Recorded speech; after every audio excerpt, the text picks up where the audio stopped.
Ағылшын тілінде сөздер үйрену 4-ші сабақ. Осы сабақта біз тағы да жаңа 50 сөзбен танысатын боламыз. Сонымен бастадық. Бірінші сөз continent деген сөз құрлық дегенді білдіреді. Мысалы, Eurasia is a big continent. Евразия үлкен континент немесе үлкен құрлық деп аударамыз.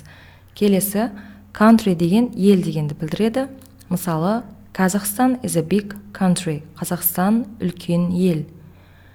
Келесі сөздер lake, river, sea, ocean, mountain, desert, island.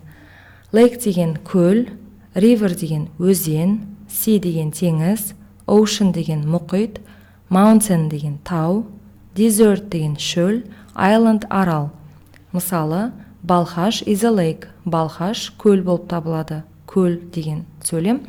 Ертіс is a river. Ертіс өзен. Caspian Sea is a big sea. Каспий теңізі үлкен теңіз. Atlantic Ocean is a big ocean. Атлантикалық мұхит үлкен мұхит. Almaty Mountains are big. Алматы таулары үлкен. Sahara is a desert. Сахара шөл. Яғни Сахара шөл болып табылады деген сөйлем.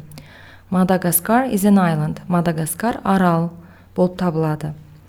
Келесі сөздер map деген сөз карта деп аударамыз, яғни дүниежүзі картасы болмаса бір қаланың картасы мағынасындағы сөз.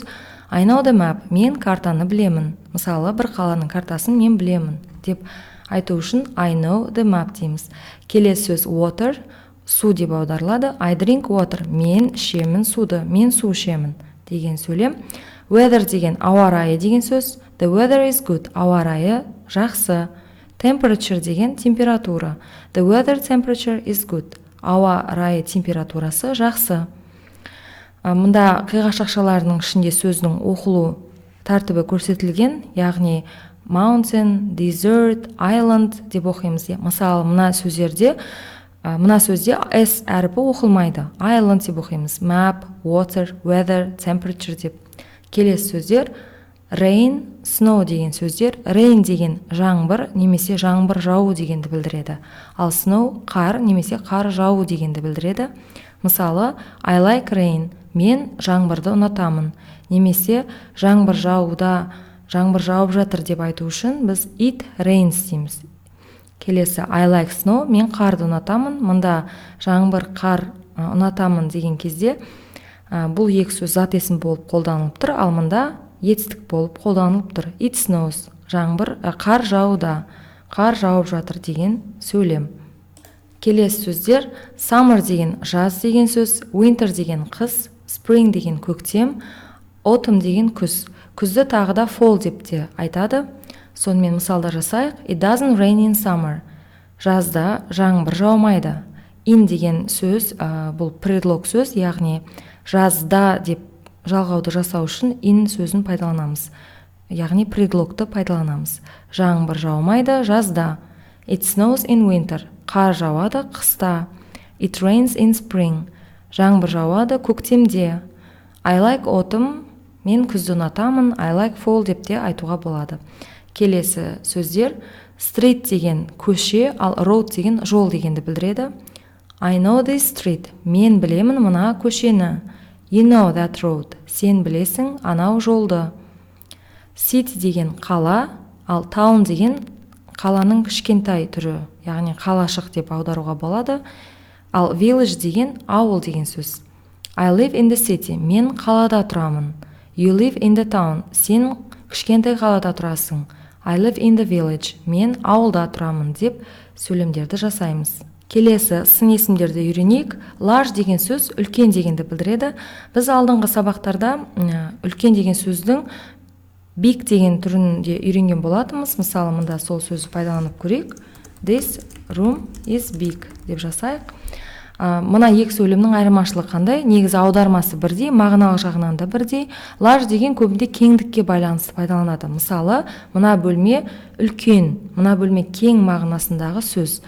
Мына бөлме big деп те айтуға болады. This room is big деп айтуға болады. Бірақ large сөзін биіктікке байланысты қолданбайды. Мысалы, big ғимарат, үлкен ғимарат деп жасау үшін, мысалы, this building is large деп айтпайды. This building is big деп айтады. Large деген көбіне кеңдікке байланысты немесе көлемінің үлкендігіне байланысты пайдаланатын сөз. Егер ғимарат кеңдігіне байланысты үлкен болса, әрине ол кезде пайдалануға болады, бірақ биіктікке байланысты бұл үлкен деген сөзді, large сөзін пайдаланбаймыз. Келесі сын есімдер high деген жоғары, low деген төмен дегенді білдіреді. Мысалы, the weather temperature is high немесе the weather temperature is low. Ауа райы температурасы жоғары, ауа райы температурасы төмен деп жасауға болады. Келесі сөздер early, late. Early деген ерте деген сөз, late деген кеш деген сөз. Мысалы, екеуі де сын есім. I like early summer rain. Мен ерте жаздағы жаңбырды ұнатамын. Немесе I don't like late autumn snow.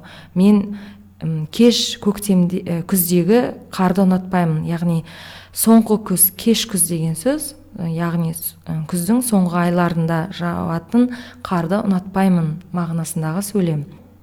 Бұл екі сөзді негізі сын есімнен бөлек үстеу етіп те пайдалануға болады. Мысалы, мен ерте тұрамын, мен кеш тұрамын деген кезде осы сөздерді пайдалануға болады. Яғни сын есім емес, үстеу ретінде де пайдалануға болады. Wide деген кең, ал narrow деген тар деген сөз. Мысалы, this street is wide, that street is narrow. Анау көше кең көше екен, ал анау көше өте тар көше екен мағынасында мына екі сөзді пайдалануға болады.